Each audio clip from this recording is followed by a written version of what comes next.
Recording in progress. Good evening, folks. This is the Ungovernable's 2021 live stream for October 3rd. It is already October 3rd. I just saw some kind of a stupid, sandwich board thing somewhere that said X amount of days until Christmas. Give me a fucking break, okay? It's not even Halloween yet. I don't play that game anymore anyway. I don't wrap anything. My kids get a choice of one major gift each, and that's all they get. So we're going to talk tonight about propaganda. And I know in my heart of hearts that there will be people out there who don't want to hear what we're going to say. And people are going to throw their arms up in the air. And you know what? That's just too goddamn bad because you're going to hear it anyway. So I'm going to turn this over to Dave. And as you know, I will interject when necessary. Okay, so welcome, boys and girls. And today we are going to be talking about Russian propaganda and partly about both elections in 2020 and 2016. Hold on, don't go. Look, you cannot really truly think that the United States media is elite and controlled and lies, and then turn around and believe the Russian Federation media completely, especially given the fact that Russia, even before and even after their transformation in the early 90s, they are known for propaganda, not just for the election. It's not just that, and there's more to it than that. And they don't care. They don't care who wins. They didn't care that Trump won. They were giddy after the fact for certain reasons that we'll get into, but they want to sow seeds of discontent. They want people to fight one another. As what Deb said, you said, fight from within. Let me just say this. The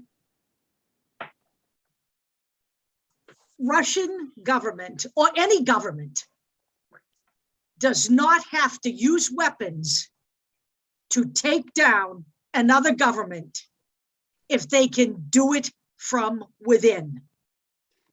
That is exactly what we do. So if you think that we do that, and you know that we do that, I know that we do that. We have done that in several countries where we have created havoc. If you can't think of what those countries are, I feel bad for you because you should know them by now.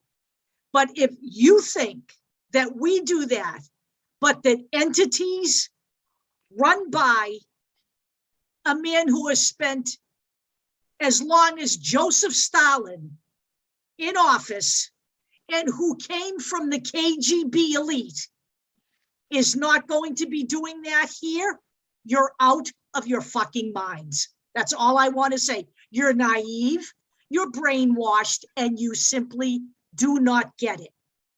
All right? This isn't paranoia. This is reality, okay? So you need to understand just exactly what's going on here. Not only was Vladimir Putin in intelligence and high up in intelligence, but he was in intelligence right before Russia fell. And he was in the Communist Party until Yeltsin banned it. So of course he's going to have some issues with this country, other than the fact that we're a major competitor. And he spreads disinformation in his own countries to put people in line, just so you know. So I'm going to start. And by the way, the Russians are very adept at social media. Very adept. Very adept, which I will go into. It's amazing, actually. And it has made disinformation much more sophisticated and actually easier for them to infiltrate. And here is an example. And it's a very almost benign example, but this is how you can almost tell. Okay, this is from Dmitry Sudakov. He is, or was, I don't know if he still is, the editor-in-chief of Pravda. Okay, 10 things all women hate about men, all men. Now, first off, all women, all men. Very, very rudimentary, that language is very incendiary. Well, it's not all women, it's not, yeah. Have you ever thought something like men are terrible creatures? They wage wars, start conflicts, and then blame us for everything, saying that all they do it for women. They demand impossible from women, expecting them to do dishes, cook, work, and look like women on magazine covers. At the same time, men are incapable of doing anything they consider unpleasant. They behave as though it's a man's world, but do they have a right to it? What can a person demand if he's not capable of doing his own dishes? Now, this again sounds kind of silly, but look at the language. There is no resolution there. You're not looking to solve anything. You're just looking to sow discontent. And it's perfect because you have two genders they're talking about. They're not even going into the other stuff, but they're going into men versus women. So you have one large group against another large group. Big fight there. So Deb, do you want to say something? Then they're going to go into an opinion poll. So, again. Yeah. All that's designed to do is so, it makes people think, maybe they're right. It's again, it's propaganda. Right.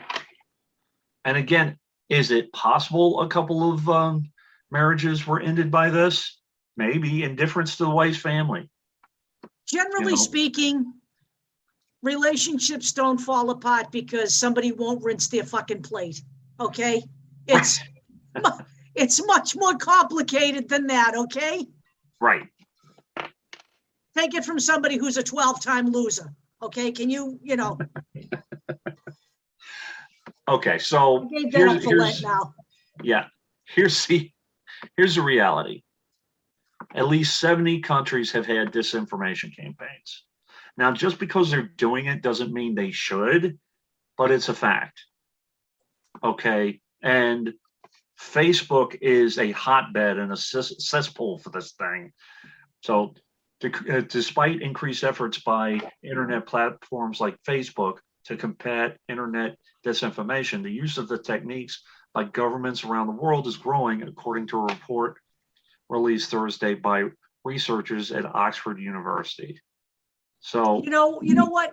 I really question whether any of these platforms are doing anything beyond blocking a few people, getting them all upset, letting them spew off, and then just letting things go. All right. I really don't believe, just like I don't believe YouTube is doing all that much. If they can ban me, but then leave Russell Brand and all the rest of the fucking anti-vaxxers on there, I'm sorry. That's a crock of shit. All right. They don't ban anybody that makes a lot of money is basically what we're saying here. Right. In addition, Facebook remains the #1 social network for disinformation.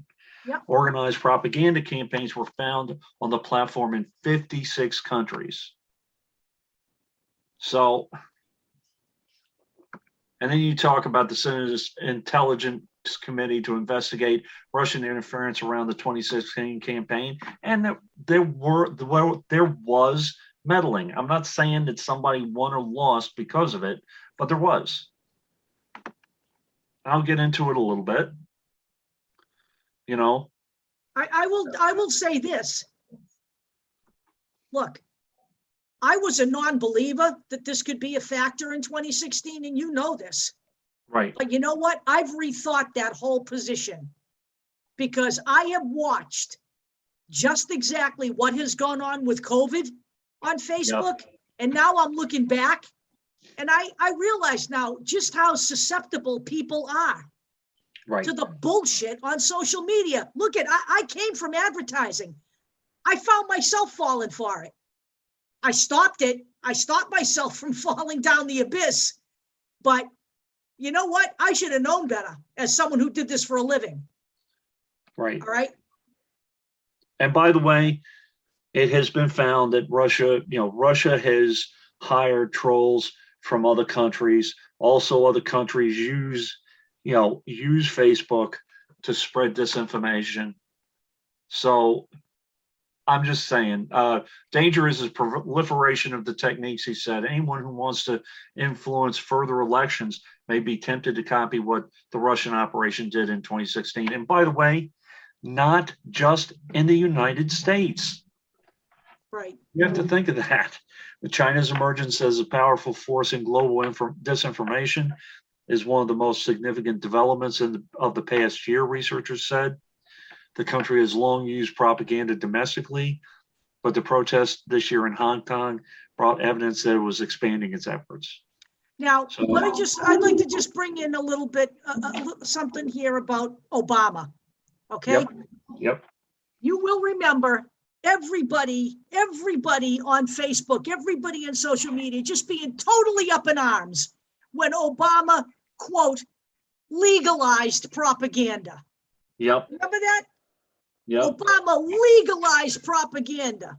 Okay. Well, he actually didn't legalize it. He just said,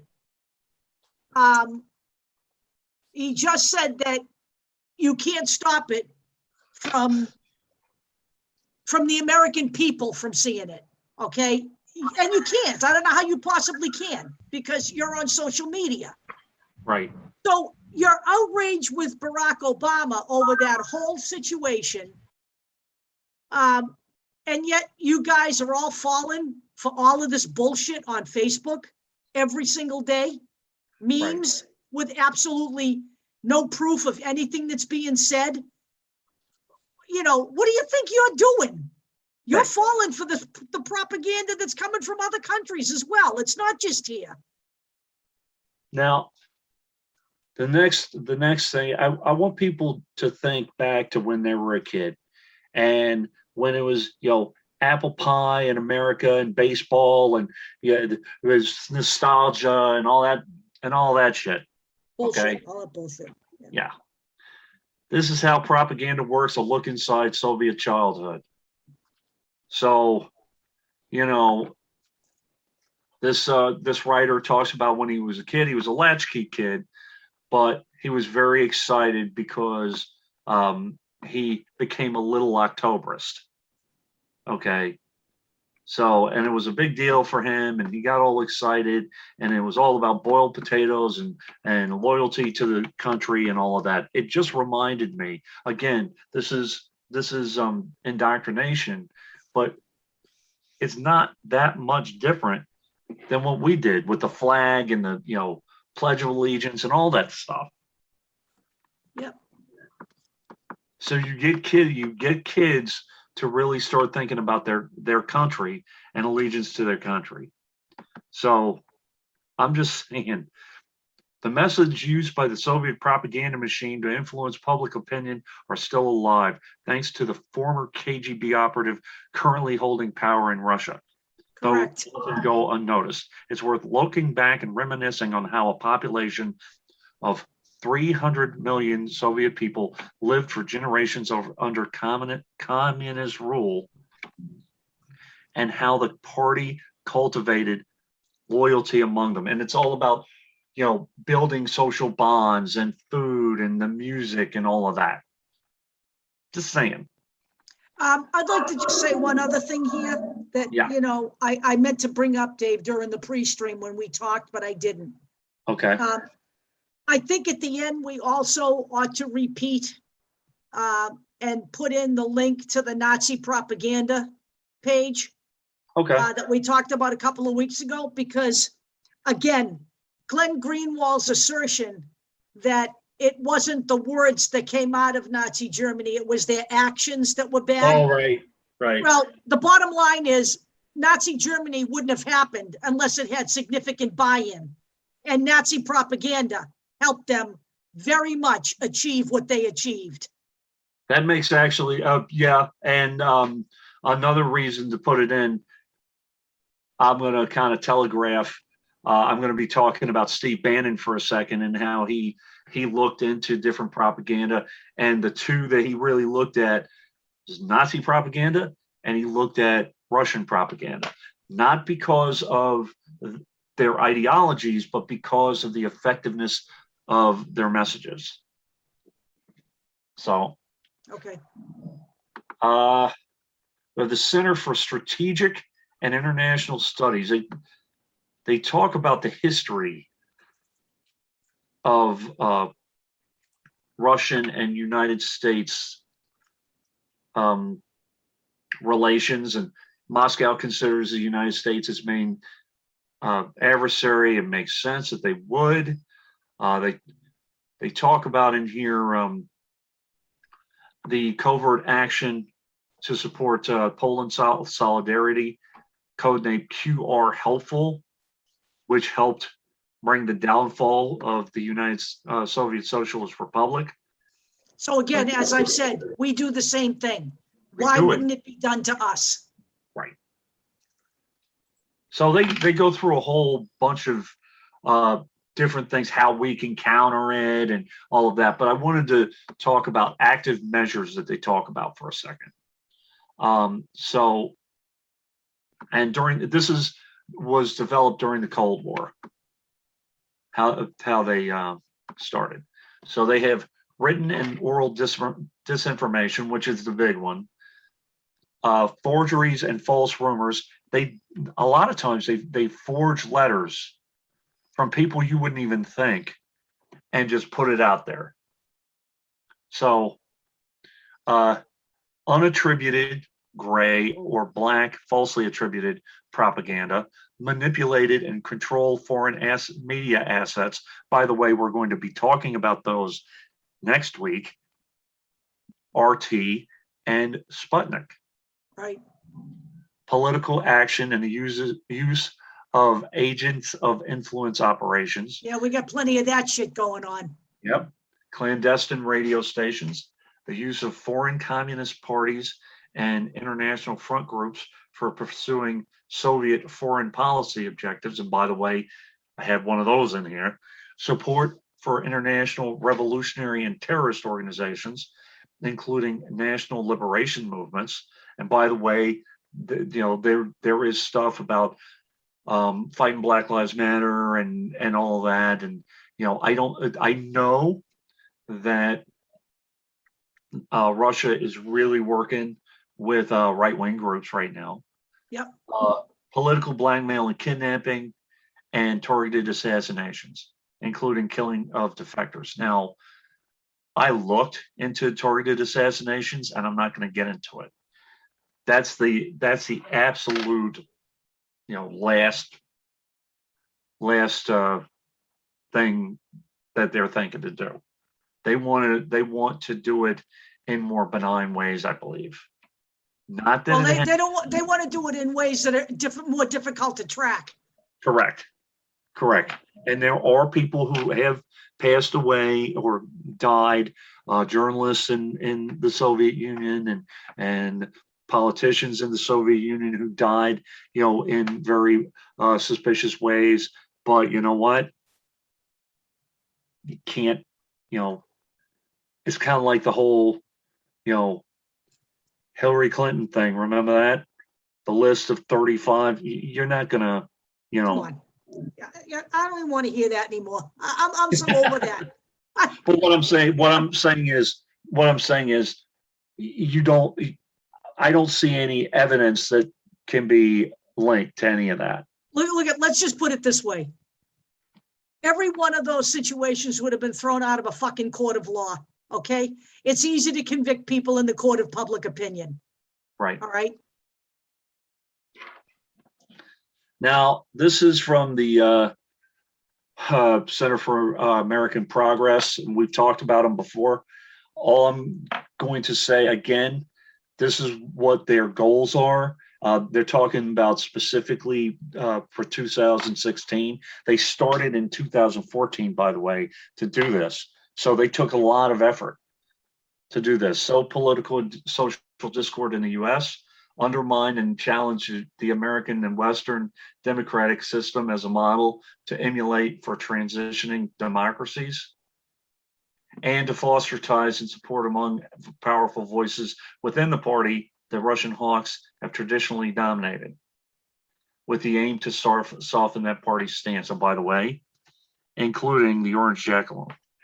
Right. So, you know. Now, this I threw this in there and in here, and I'm going to say something about a different area around Russia. They also basically fight territories right near them for their own, for their own reasons. So they're doing this with Georgia for a very long time, and European countries. It's not just the United States. So when I started this whole thing, I didn't realize how structured it was and how huge it was, actually. It's an international thing. So, all right.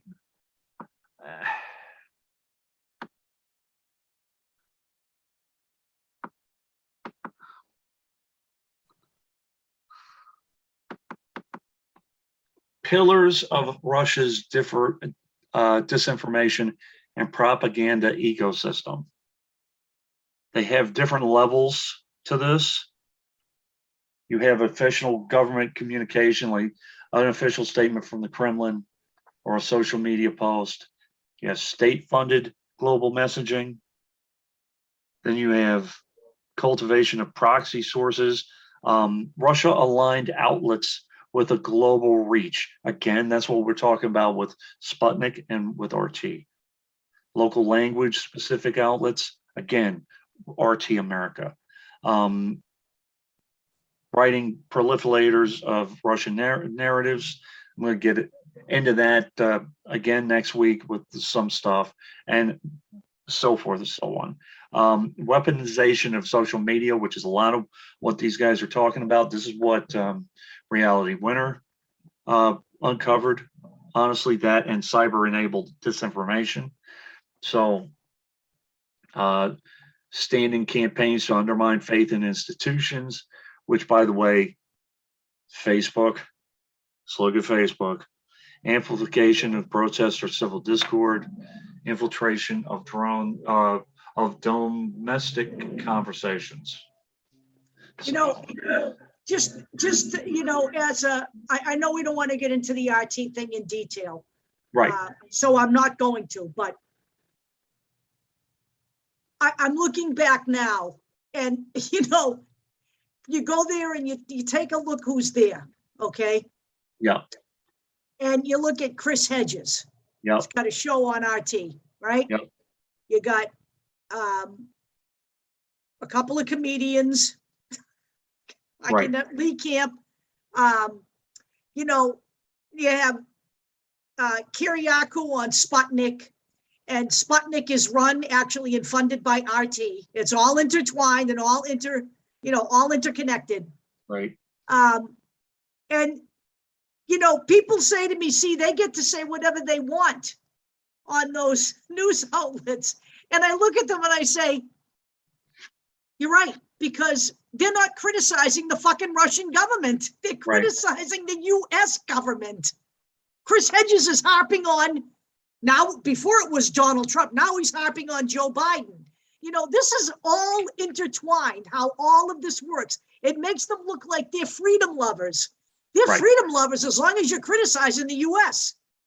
And by the way, by the way, how long after Abby Martin criticized the Russian government did she stay on RT? Not for long. Not for long. Nope. Now she said, pshaw, you guys, that's not why I decided to do my own thing. I don't know about that. Yeah, I don't I'll either. get- Why, I'll get why into would that. you, why would you say anything like that? You wouldn't. Right. Now, just bringing this up because I'm going to be talking about this in a minute. How Russians disinformation and propaganda spreads. The media multiplier effect, false claim. U.S. created COVID-19. And you get into, Sveta TV's interviews an expert. Then you have another person makes a claim, a proxy site amplifies it, narrative spreads it on social media, RT and Sputnik amplify. Yeah. Then you go and it just keeps going and going and going. Okay, and that's when people start really, Buying in. Buying in. March and April, it's more and more and more and more and more. Okay, and then if it hits mainstream media, they got it. Yeah. So I'm just, and they even color code it. Official government communication, state funded, cultivation, weaponization, cyber enabled disinformation. So I'm just It's saying. amazing, this all used to have to be done on paper. Now it's Right. just so easy. It really is. Right. And again, the unwitting, by the way, yeah, the unwitting people who are spreading this are the people on Facebook who continue to share those memes right. and share that bullshit. Exactly. Now, it's interesting. Again, it used to be very difficult for Russia to spread its propaganda, and it took them, a lot of time and effort. But now it's actually easier. Yep. So here we go into Trump, and when Trump was actually president, and how Putin exploited American dysfunction and fueled American decline. I'm not going to read this whole thing, but I thought that it was interesting that there was one part of this. When Trump was wigging it, he could be persuaded of all kinds of things. If a foreign visitor or caller was one of his favored strongmen, and remember at the time, I almost guarantee you, Bannon was involved, at least in the beginning, and telling him who to listen to. Yeah. Trump would always give the strongman's views and version of events the benefit of doubt over those of his own advisors. During a cabinet meeting with a visiting Hungarian delegation in May of 2019, Trump cut off acting U.S. Defense Secretary Patrick Shanahan, who was trying to make a point about a critical European security issue. In front of everyone, Trump told Shanahan that autocratic Hungarian Prime Minister Viktor Orban, who, by the way, is anyone in the United States should be trusting. Except maybe for Tucker Carlson. Yeah. Who spent days over there interviewing the strong man. Exactly. Had already explained it all to him when they had met in the Oval Office moments earlier.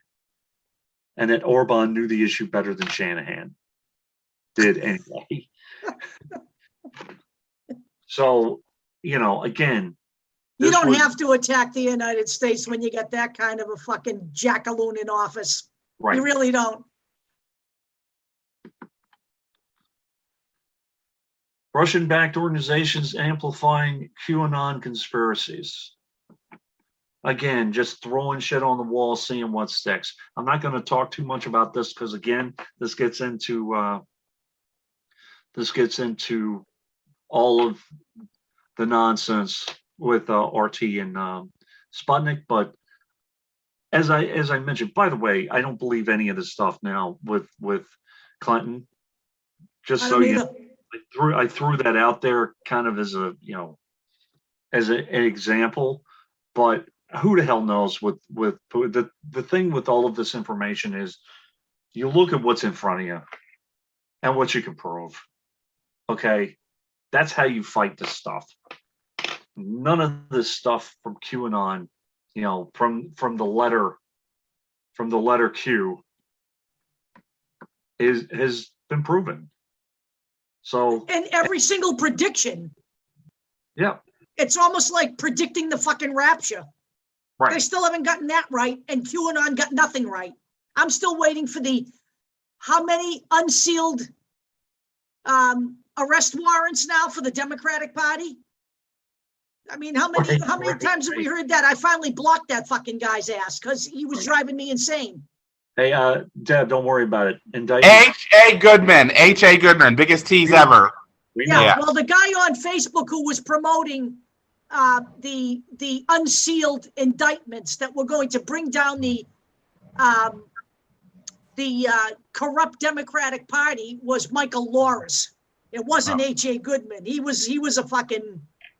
He would send me documents upon documents upon documents, waiting for me to present them on my videos. So. Yeah. As I was saying, indictments are imminent, Deb. Yep. So. Trust the plan, you two. Trust the plan. Yeah. All right. So, again, part of it too is that the again, sow seeds of discord, and the Russians are now working with with right-wing elements. Bannon ordered Putin messaging tests. So Cambridge Analytica is a full propaganda machine, just so you know. As we know, and again, if you haven't, we talked about Steve Bannon, and I would fully recommend watching The Brink. It's a pretty good documentary of his time in and out of office, and talking to people like Viktor Orban and people like that, and trying to organize internationally. And Steve Bannon is fascinated with Nazi propaganda, but he's also fascinated with Russian propaganda because he feels it works. So,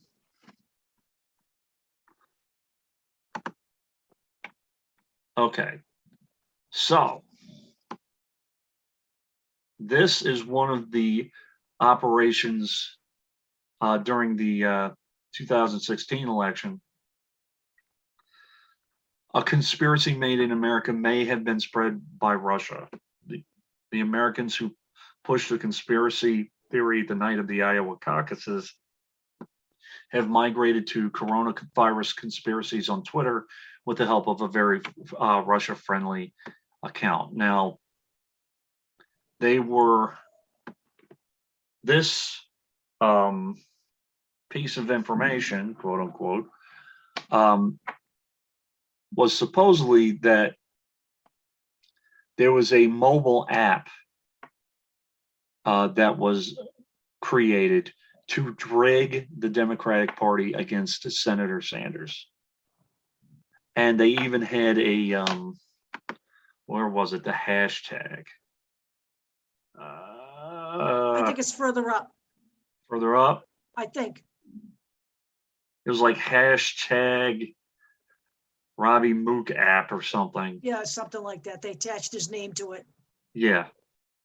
So notable shift from 2016 when Kremlin-backed Internet Research Agency was identified by U.S. authorities as having interfered with the election. So. By the way, with regard to Cambridge Analytica, Yep. If anyone has access to, I don't know if it's still up on Netflix, but The Great Hack, the story that was a story about Cambridge Analytica that was shown at the Sundance Film Festival a few years ago, that was actually revealed by a newspaper reporter, what went on there. I forget her name. I know her first name was Carol.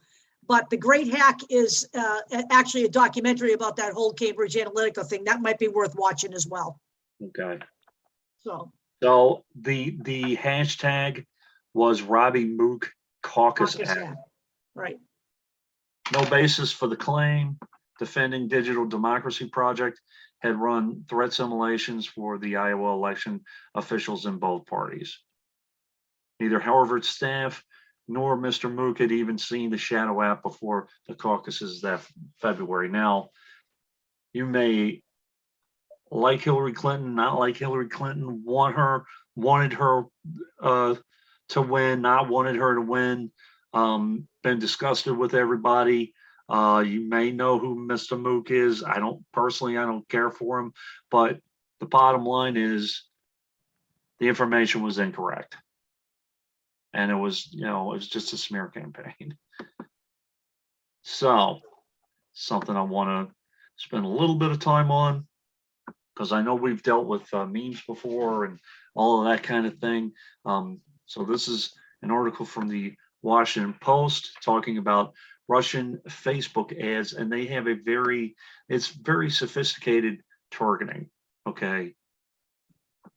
You're looking at targeting based on interest, political leanings, location, age, race, sexual orientation, whatever you can think of. So if you're a person who likes patriotism, this is something potential. You're a Bernie Sanders supporter. By the way, it's always a problem or something that divides. You're never going to have a solution in this thing. Get ready to secede. So, I wish they'd hurry. if you were a person in Ferguson, Missouri, join us because we care. Black matters. Okay, here's one. So you have New Yorkers supporting a group that mimicked Black Lives Matter. Not my president, a big red X on Trump. New Yorkers supporter Trump, big black X on Hillary Clinton. And you'll notice that the one on the left, they don't use BLM because they can't. Yep. So they're just using Black Matters. Oh, wow. I didn't even notice that. Yep. Yeah. Okay. It doesn't matter because people will automatically make that connection. That's the reality. Okay. Yep. And on the right, you will always note that the word patriot is always used on the right wing side. Always. Yep.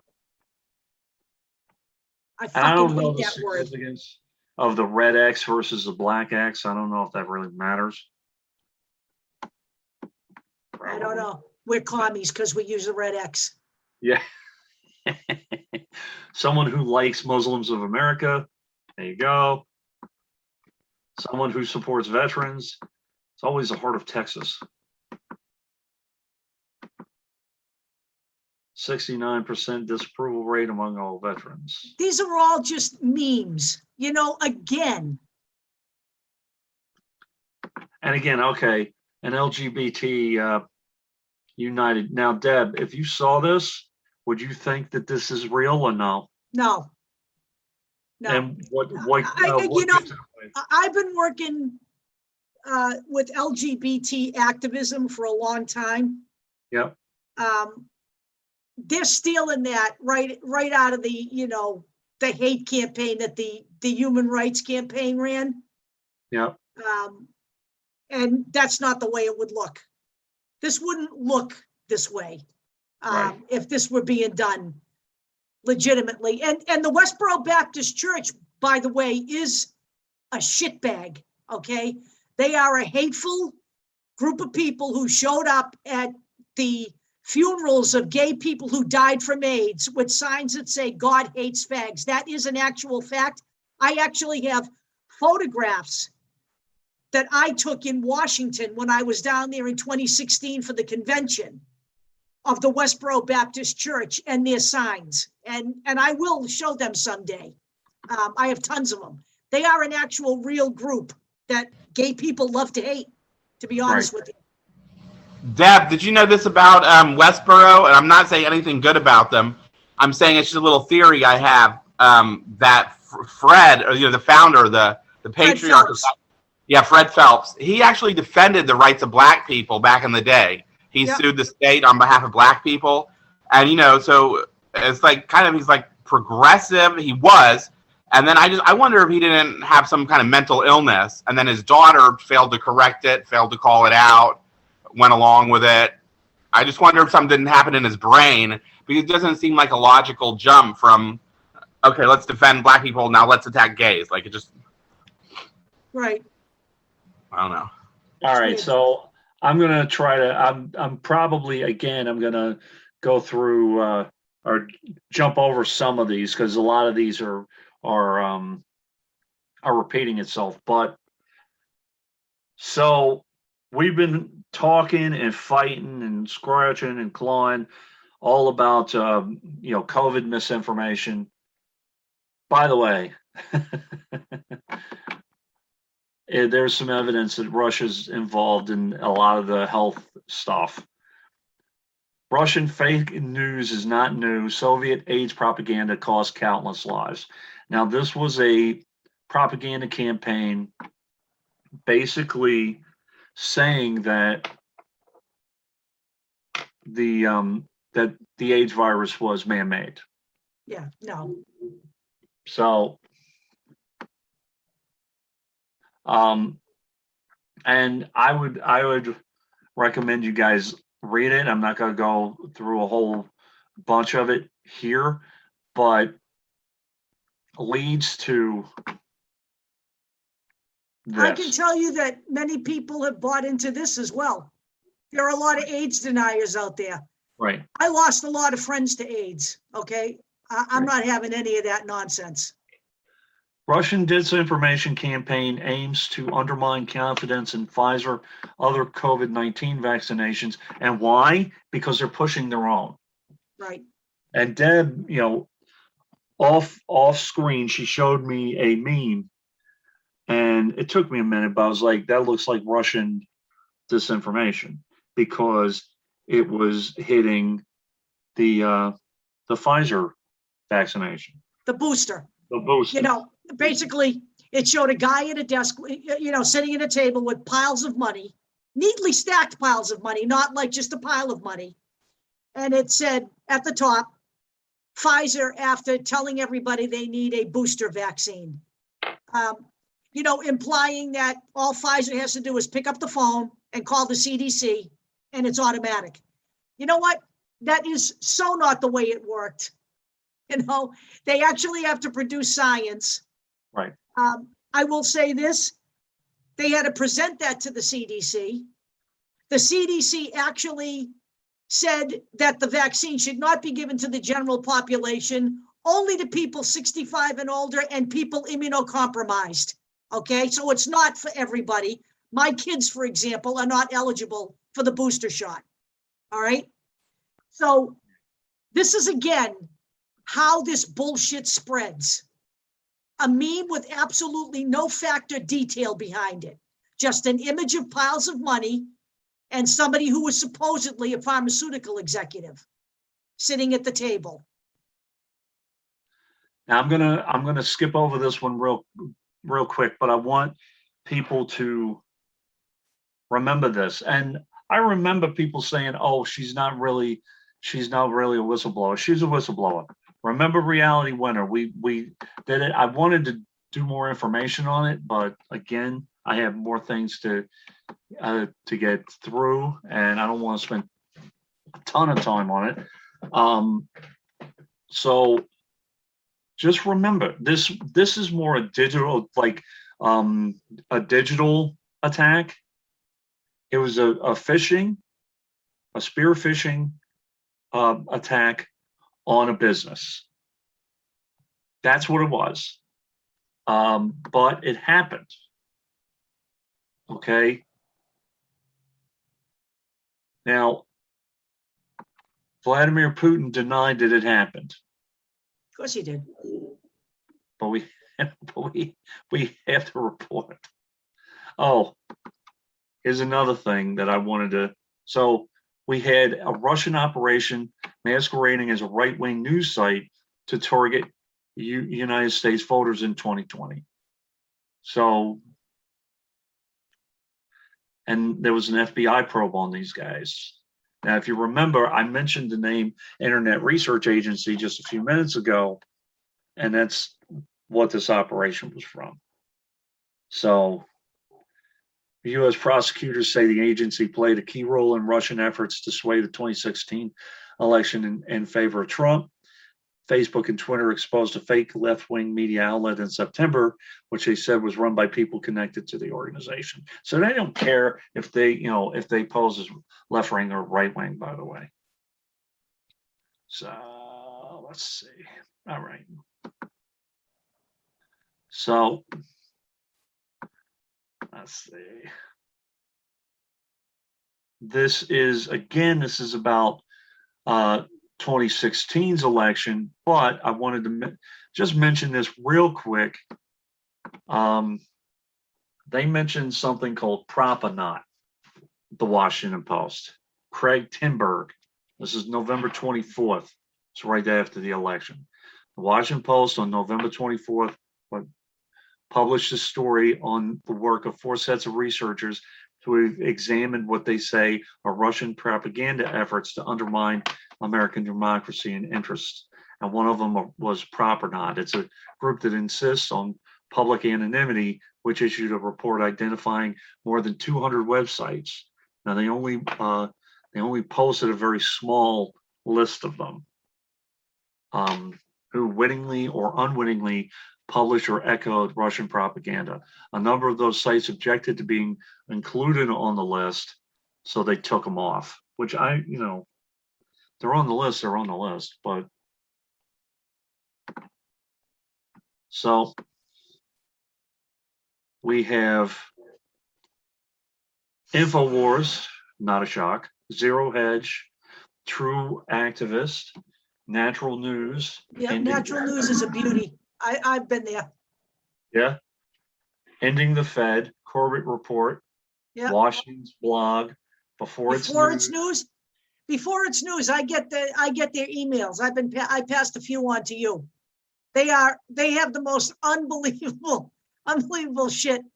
Of course, it's Before It's News, and it actually never becomes news because it's just all total generation of utter fear over just about everything. And by the way, they also sell a hefty supply of survivalist material, including supplements at the end of their website. Right.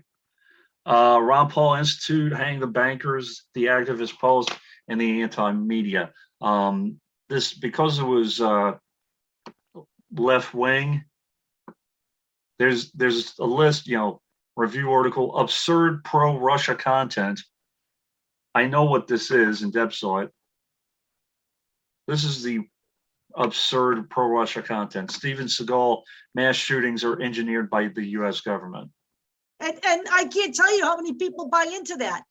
And by the way, just because at the top it says true activist, do you have any fucking idea who those people are? You never know who the fuck they're. You never know who's behind these blogs. Never. By the way, Sophie McAdam, that could be anybody. Right. So the picture, by the way, is a cartoon, just so you know. Yeah, I know. Okay. I want click on Before It's News, just for the hell of it. I know we haven't checked it in the pre-stream, but I gotta look. Okay. It's guaranteed to be a train wreck.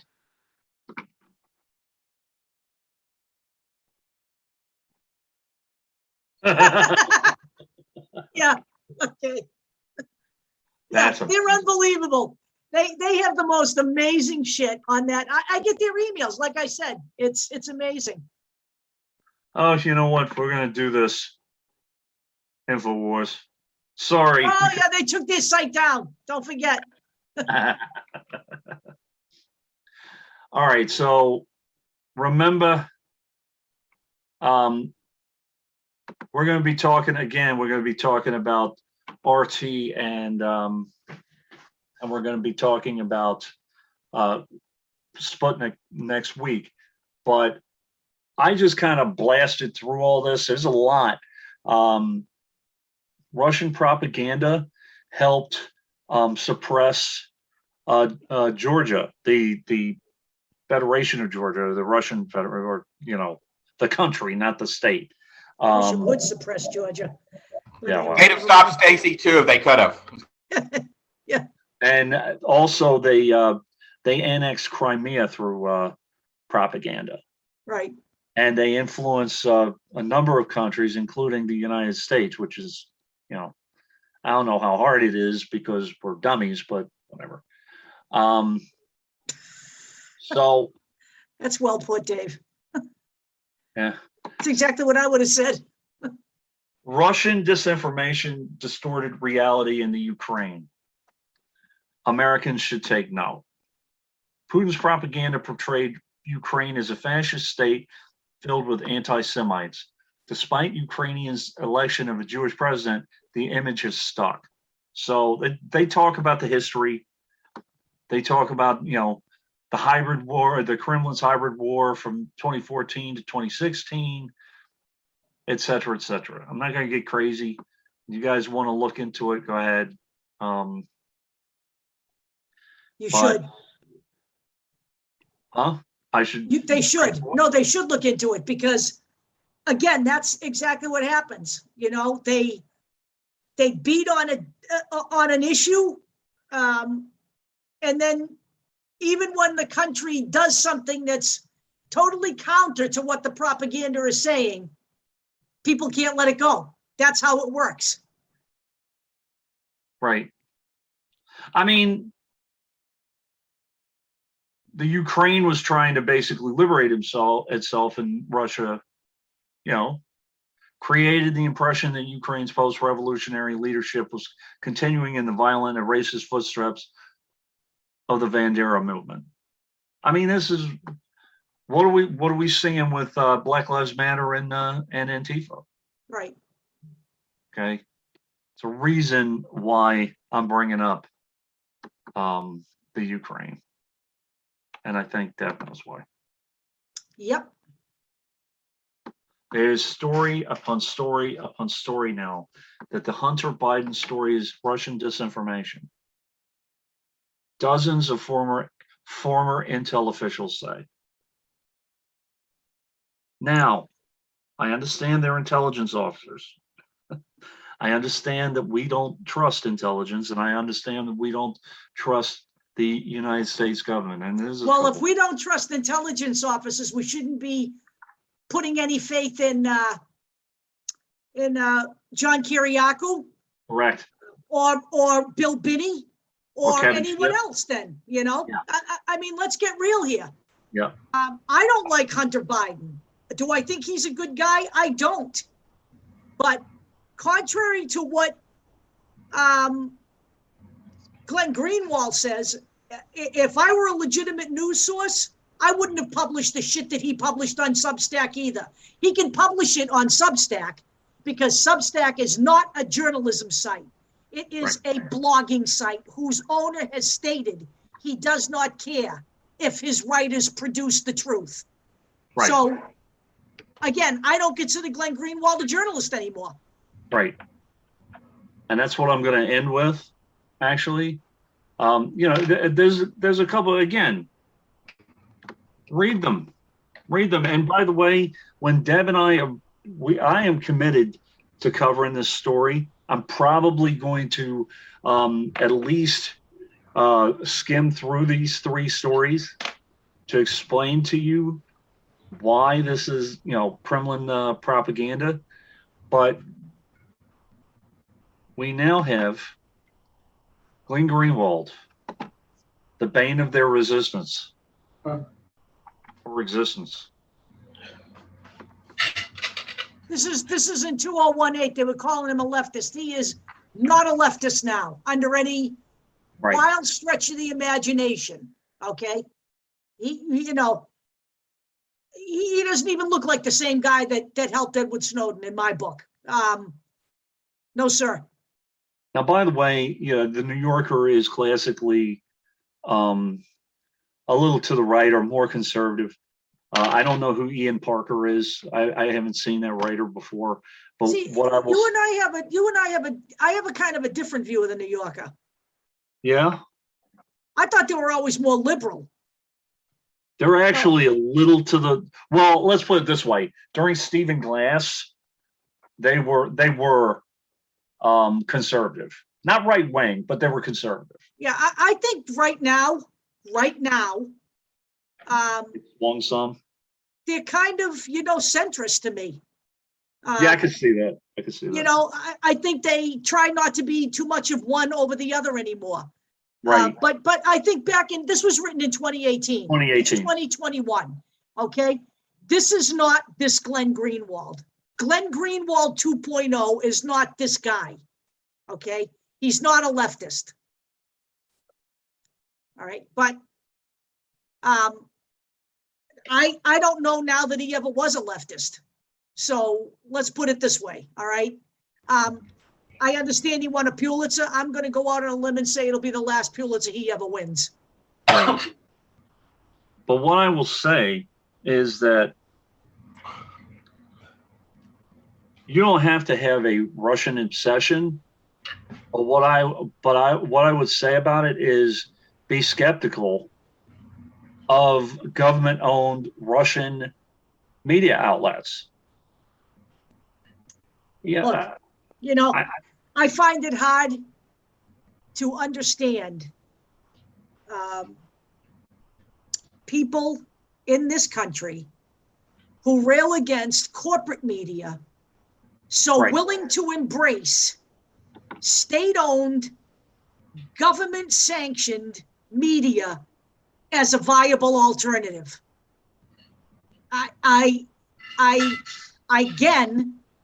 believe that Americans do that because they allow people like Chris Hedges and all those other guys who have now found a home on Russian media to criticize the US government.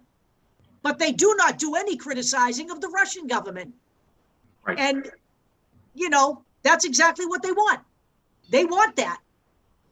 So if people can't look at that objectively and understand it, then we truly do live in dumb fuckistan.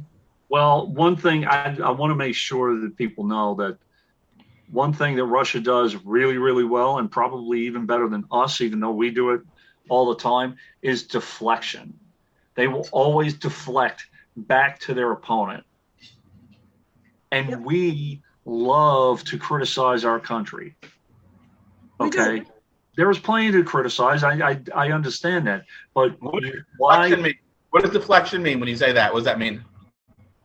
When I say, hey, you should clean up your room, it's like, well, what about you? Your car's a mess. That's basically it.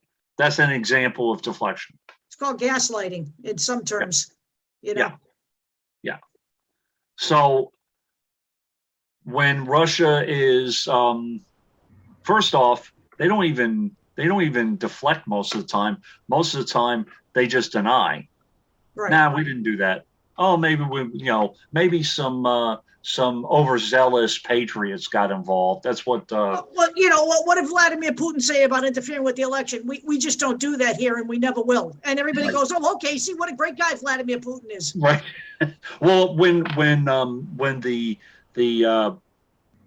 winter report, when that leak came out, he admitted it was real, but he said, it was probably some overzealous patriots. They got invited. I don't have anything to do with that. So, he knows how to play the game.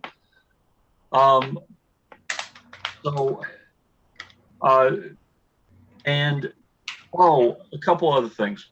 He will use anything, no matter how small. Couldn't find the article, but I know I've seen it before. Jill Stein was used as a pawn. Absolutely. Amen. I voted for her too in Florida. I voted for her also. Yeah. But she was used as a pawn, as a seed, not even to swing the election one way or another, but to sow seeds of discontent and anger. I think she was witting, though. I feel like she was witting. You know, she went to that one thing with, she was at a table with Putin or whatever it was 2016. People at that table.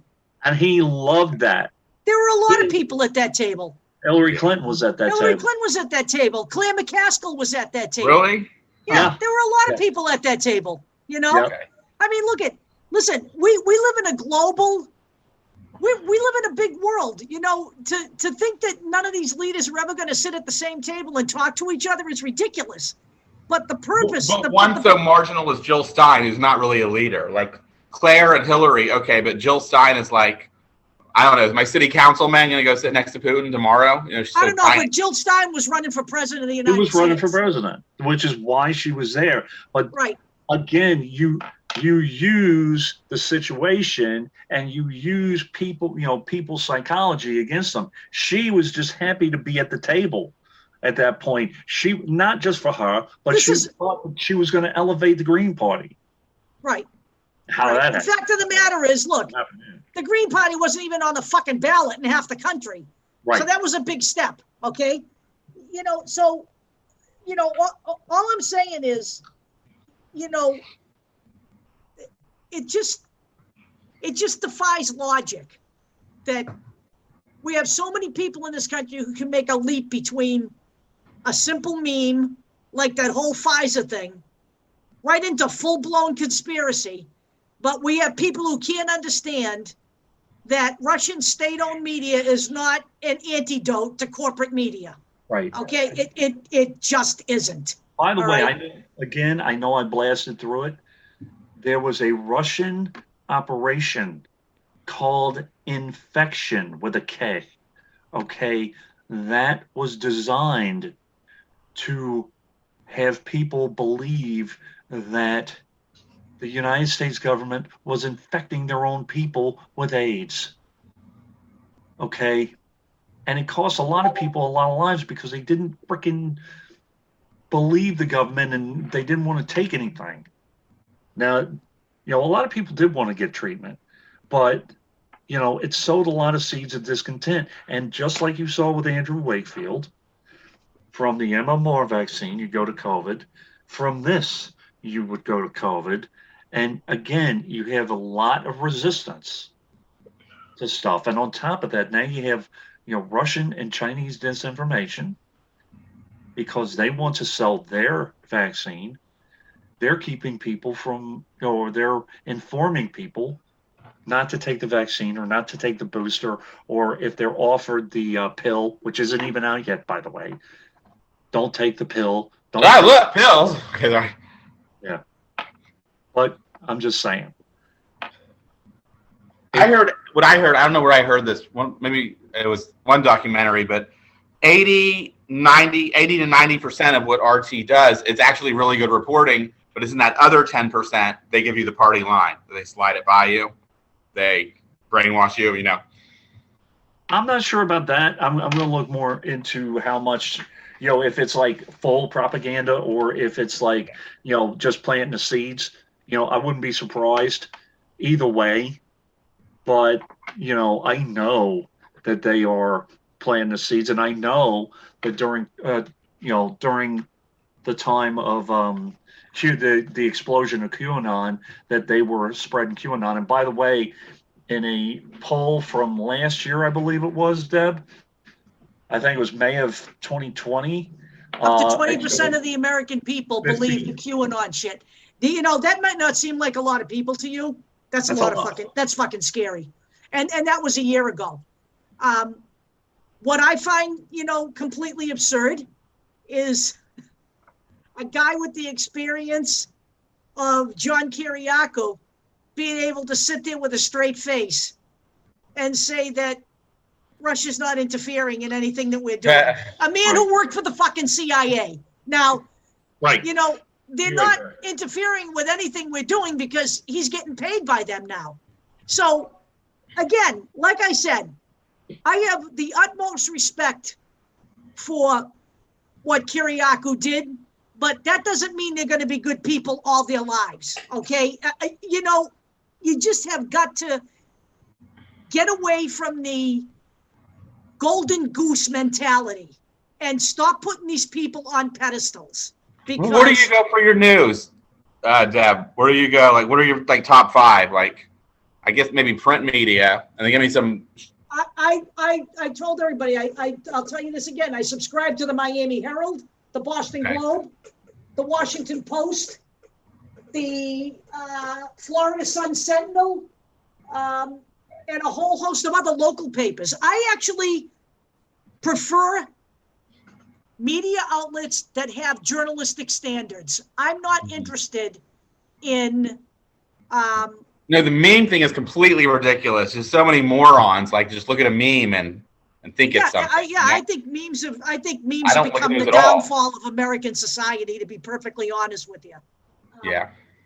There's plenty of, I do look at opinion sites because I am, interested in other people's opinions, but I prefer outlets that vet their information and their sources.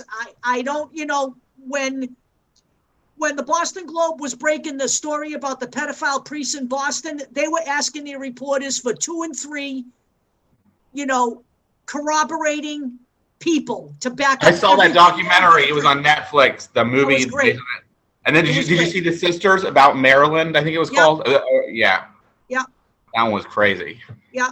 But I don't have a problem. I don't have a problem with those news outlets. I actually just subscribed to the LA Times because I got 6 months for $1. Okay. So, that's what I do. And then I'll probably resubscribe. I read the Daily Beast. I love it. I think it's great. I read it every morning, and I pay $4 a month for that. So, for me, it's worth it. I spend in total in a month maybe $30. Yeah. No New York Times. No New York Times at all. You don't like that one? I have you the like Times. Okay. Yep. All right. I do. So, that's really where we are. That's where we are. I like to look at those news sources, and I like to go around and I look at everything. I look at international news sources too. I don't subscribe to too many of them because I don't. It has to be something I can understand the language of. So I can understand a little Italian. I can't speak it.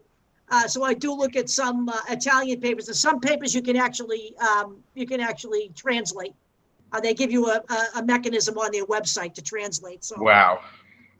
I do look at some of that stuff too, and I do look at right-wing stuff because I really just need to know where they're coming from. I'd like to know. I was listening to Megyn Kelly's show. She has it's on YouTube. It's Megyn Kelly, and it's all right. She had Glenn Greenwald on, and then where I started really screaming at them is that they were criticizing Milley for doing what he did, and it's like that's just common sense. What he did is so. Right, I agree. The thing is, Glenn Greenwald is almost exclusively now on right-wing sites. He spends a lot of time on Fox. And he says that, other sites won't invite him on. Well, that's because other sites have journalistic standards. I don't think Fox has many journalistic standards. He's touting a party line. It's kind of sad because he has so much money. He doesn't need that, I don't think. No, he's got a lot of money. His husband is actually not an activist. He's a politician in Brazil. A pro-Lula one? A pro-Dilma or anti-Lula, or do you know? He says he's a socialist, but he's got $8.5 million in wealth. I defy anyone to say they're socialists with that kind of money. So, anyway, I'm going to kill this recording. Okay, good to see you. Good to see you too. Right. And I'll see you next week. And I'll put this up tomorrow morning. All right. Bye. Bye, Dave.